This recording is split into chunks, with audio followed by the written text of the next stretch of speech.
Puglan, Yagalidu, Uvluloatak, Kanilhakbin. Greetings, good day, how are you doing? I'm going to share how I study foreign languages. This is how I am learning Iñupiaq, which is Alaskan Inuit.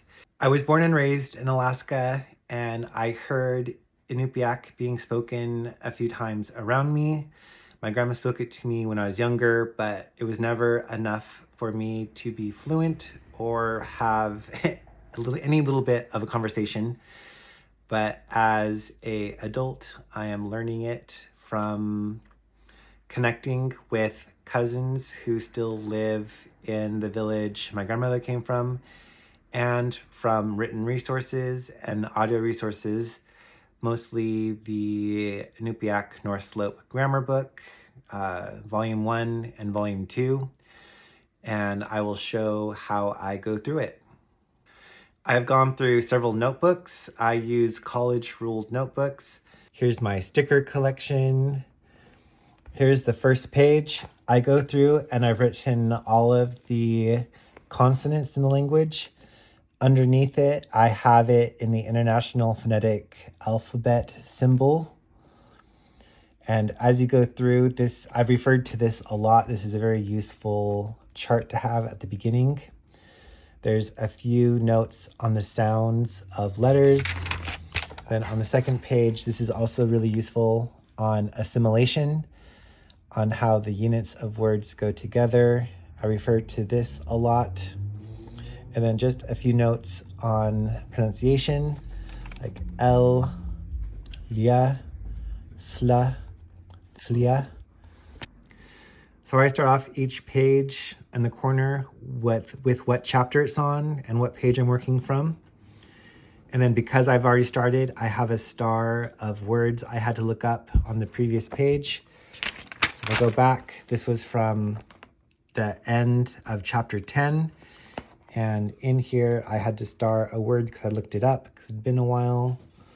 And there should be a second star. Yeah, right here. There's another star here. So I take the star words from the previous page and put it at the very top of the next page. So there's Iñupiaq, which is clothes, garments, to dress oneself, to dress him, her, or it. Uvlupiaq, during this day or today. And then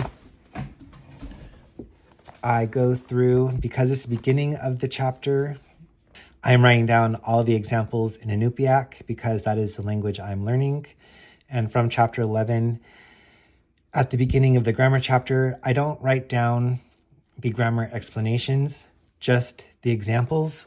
So here's Tau Tuk Tuk Iglumik, he sees a house. Niriruk Ikalungmik, he's eating fish. Savingmik Pakitok, he found a knife.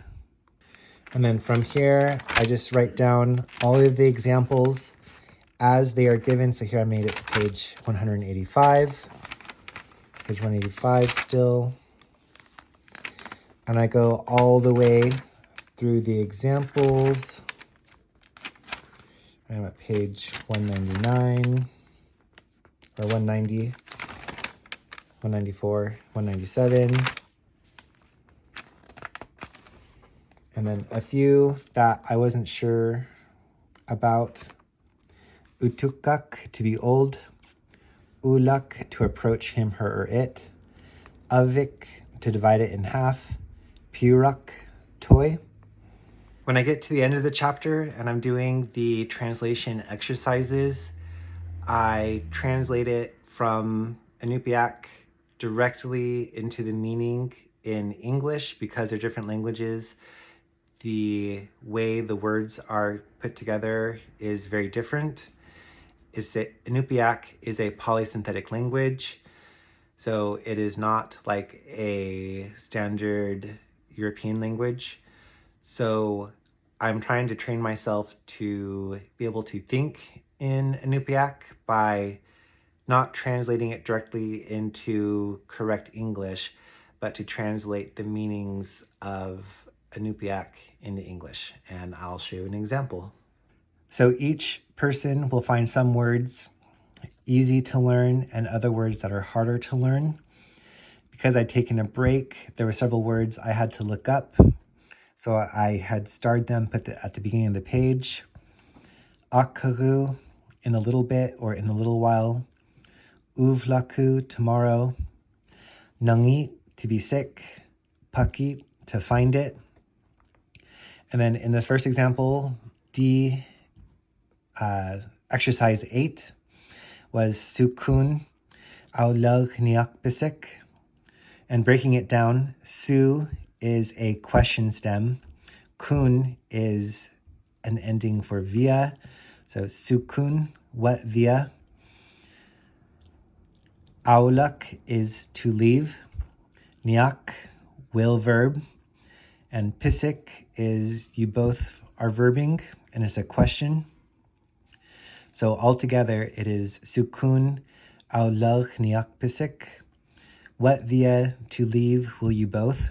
And in English it'd be how will you both be leaving? And that was the end of part 8. Here's part 1. So it's a separate sentence. Nuna kun pisoktut at kasungmun. So Nuna kun is land via. Nuna is land. Kun is the ending for via. Nuna kun, land via. Pisoktut. Pisok is walking. Tut is all of them.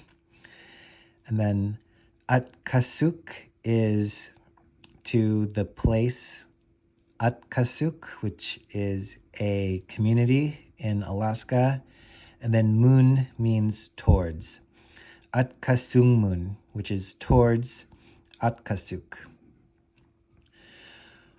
Nuna kun pisokdut at kasungmin, which is over land, all of them, they are walking to at kasuk. And that is how you would say it in English, but how it's said in Iñupiaq.